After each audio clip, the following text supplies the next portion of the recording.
Hai teman-teman, aku punya info penting nih. Kabarnya ada beberapa tempat di dunia yang diprediksi akan tenggelam. Kota New York di Alaska, kota Alexandria di Mesir, kota Osaka di Jepang, kota Venice di Italia, kota Miami di Amerika Serikat, dan bahkan kabarnya Jakarta Utara juga termasuk satu kota yang akan tenggelam.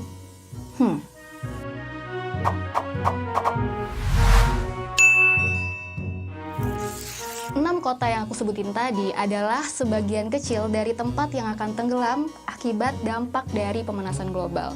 Terus, apa sih pemanasan global itu? Kok bisa para ilmuwan meramalkan kota-kota itu akan tenggelam? Secara sederhana, pemanasan global adalah meningkatnya suhu rata-rata atmosfer, laut, dan daratan bumi.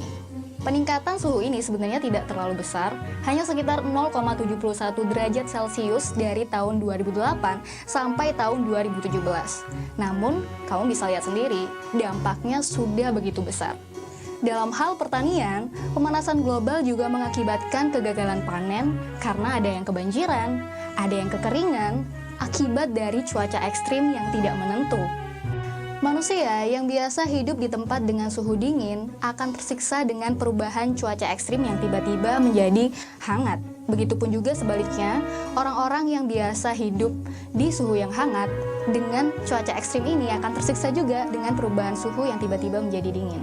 Karena pemanasan global juga, gunung es yang ada di kutub utara dan kutub selatan akan mencair.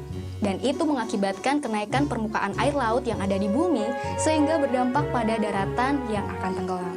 Ditambah lagi, beruang kutub yang mengemaskan akan terancam kehilangan tempat tinggalnya. Dari kenaikan air laut tersebut, Indonesia terkena dampaknya secara langsung. Portal berita New York Times menuliskan bahwa Jakarta Utara akan tenggelam lebih cepat dibanding kota-kota besar di negara lain. Hal itu masuk akal karena penurunan tanah di Jakarta Utara selama 10 tahun sudah mencapai 2,5 meter. By the way, 2,5 meter itu dalam loh guys. Peneliti dari ITB, Harry Andreas mengatakan, jika kita tidak melakukan apa-apa, maka pada tahun 2050, sekitar 95% wilayah Jakarta Utara sudah berada di bawah laut. Serem ya guys. Gak hanya kita sebagai makhluk daratan aja yang terkena dampaknya loh guys, tapi penghuni lautan juga terkena dampak dari pemanasan global ini. Perubahan pH lautan atau yang biasa kita sebut dengan pengasaman air laut juga terjadi. Itu dikarenakan meningkatnya konsentrasi karbon dioksida atmosfer yang terlarut dalam air laut dengan jumlah sangat besar. Proses pelarutannya juga cepat dikarenakan suhu bumi yang meningkat. Semenjak awal dimulainya revolusi industri, lautan menyerap sekitar 525 miliar ton karbon dioksida dari atmosfer. Penghuni lautan akan tersiksa dengan perubahan kondisi laut yang ekstrim tersebut. Efek nyata yang terjadi sekarang adalah kerusakan dari The Great Barrier Reef di Australia. Bahkan pemerintah Australia mengalokasikan dana 379 juta dolar untuk menyelamatkan The Great Barrier Reef. Wow, bukan hal yang murah kan untuk menyelamatkan biota laut? Setelah kita tahu begitu besarnya dampak dari pemanasan global, sekarang kita perlu tahu juga dong, gimana proses terjadinya pemanasan global itu? Zat kimia yang bertanggung jawab terhadap pemanasan global adalah karbon dioksida, metana, dan dinitrogen monoksida.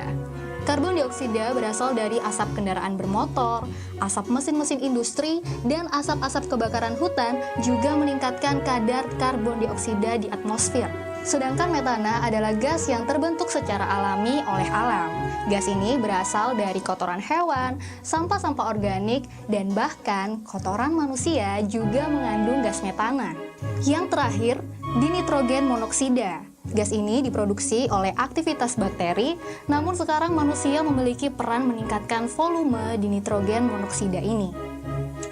Sebenarnya, aktivitas bakteri yang menghasilkan gas ini tidak menjadi masalah, karena gas tersebut tersebar merata sehingga jumlahnya menjadi kecil. Nah, yang menjadi masalah adalah polusi yang diakibatkan oleh kegiatan manusia, karena jumlahnya akan terus meningkat hanya pada tempat-tempat tertentu.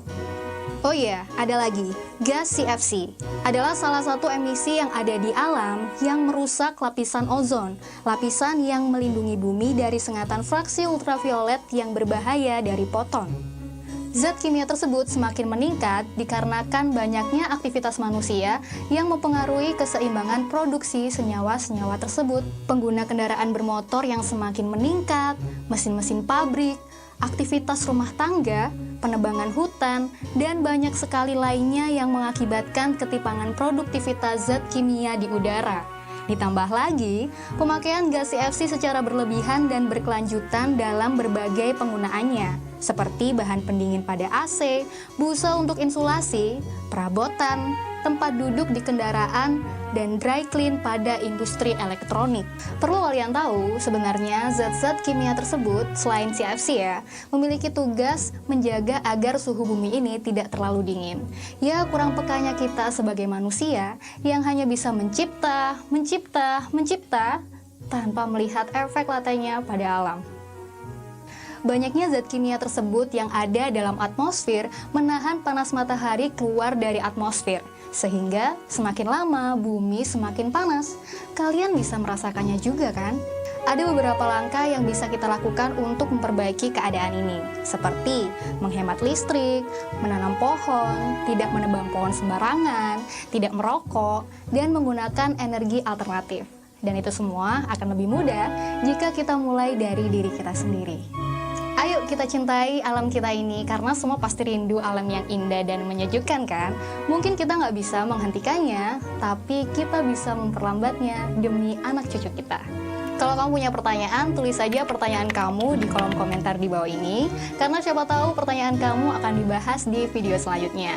Jangan malu bertanya, karena bertanya itu baik. Sampai ketemu di video selanjutnya. Dadah!